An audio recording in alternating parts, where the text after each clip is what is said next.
I wasn't supposed to be home. Lunch breaks weren't part of my routine. Not on a Thursday, not during end-of-quarter reporting. But something, call it instinct, call it fate, pressed on the back of my mind like a cold fingertip. A quiet nudge. Go home. So I did. The house felt different when I unlocked the door. Too still, too careful. As if someone had taken a breath and was holding it, waiting for me to leave. I stepped inside, silent. My keys didn't jingle, my shoes didn't scuff. Strange how betrayal sharpens the senses before the mind even understands why. Then I heard it. Water. Running. Not fully, only the faint echo of movement in a bathtub. A shift. A laugh muffled by steam and skin. My stomach didn't drop. My heart didn't race. Instead, something colder settled inside me, like my entire body exhaled and froze at the same time. I walked down the hall, slow, deliberate. I didn't knock. The door was cracked open enough for steam to drift out in thin, guilty strands. Through the slit, I saw her, my wife, leaning forward, her bare back arched in a familiar curve I'd memorized years ago. But the shape in front of her wasn't me. It was Daniel, my neighbor, married, friendly, helpful, a man who borrowed tools and returned them late with a sheepish smile. His hand was on her thigh. Her eyes were closed. Her lips parted in a soft, practiced sound I recognized too well. They didn't see me. I stepped back. I pulled the door fully shut, and I locked it. No panic, no rage, only a quiet, perfect stillness. I took out my phone and called his wife. She answered on the second ring, cheerful. "Hey, everything okay?" "Yes," I said, "but you need to come over." A pause. "Why?" "There's something you need to see." And as I hung up, the steam continued to slip through the crack of the bathroom door, unaware that everything inside it had already drowned. Infidelity isn't loud, it's subtle. A slow frequency hum you don't hear until it vibrates your teeth. Looking back, the signs were there. The late-night work calls, the sudden obsession with her appearance, the softness in her voice when she spoke about Daniel's wife. How lonely she seemed, how she wished she could help her feel less insecure. Funny how cheaters always talk about insecurity. They plant the seed in others so no one questions their own behavior. I remember the first time suspicion brushed against me. A look between them at a neighborhood dinner. Too quick, too practiced. A look that shouldn't have existed. I brushed it off because trust is blinding and love is an anesthetic. But today, standing alone in our living room while water whispered behind a locked door, the truth revealed itself without mercy. My hands didn't shake, my breath stayed even. My mind, however, began to rearrange itself. Cold pieces clicking into place like a puzzle I should have solved months ago. They always say betrayal hurts. I didn't feel pain, only clarity. Like someone had wiped fog off a mirror I'd been staring into for years. I didn't storm into the bathroom. I didn't break anything. I didn't ask why. Instead, I waited. I walked into the kitchen and sat on the edge of the counter. My phone screen reflected my face back at me, expressionless, composed. A man no longer confused, only observing. While I waited for Daniel's wife, I let my mind replay the last few weeks. Every lie disguised as routine. Every moment she'd left early or returned late. Every time Daniel waved at me from across the yard.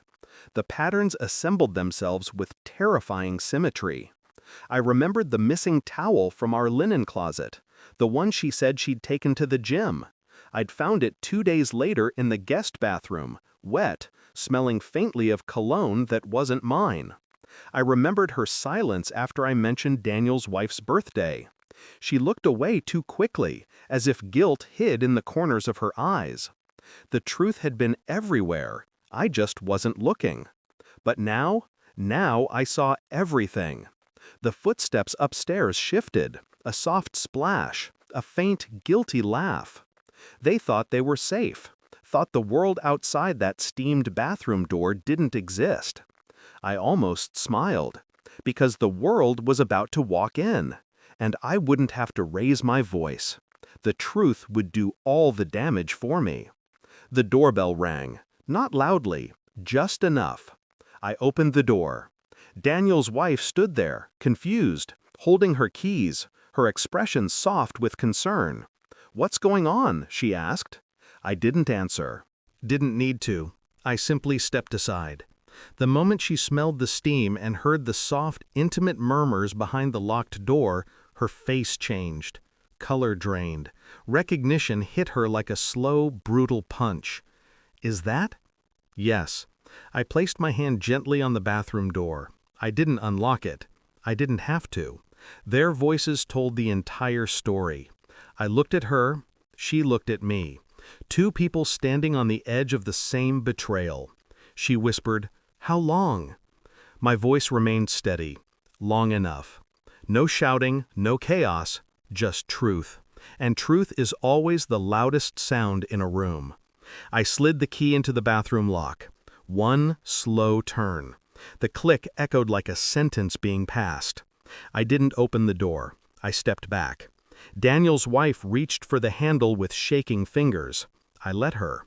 As she pushed it open, steam drifted out. Warm, soft, innocent in appearance, but hiding the rot behind it. Then the scene unfolded, perfectly framed, unavoidable, unprotected. My wife froze. Daniel froze. Two bodies tangled in the bath, their faces draining as the reality of exposure sank claws into them. Daniel's wife made a sound, half gasp, half broken breath. My wife whispered, "My name," a plea, a mistake. I didn't step forward. I didn't speak. I simply looked at her with the calmest expression I'd ever worn. The kind that tells someone they're no longer a part of your story. Daniel scrambled, stuttering apologies, trying to grab a towel, trying to explain the unexplainable. I remained still, centered, untouchable. My wife's voice cracked. "Please, wait, we can talk." "We won't," I said quietly. Her face shattered.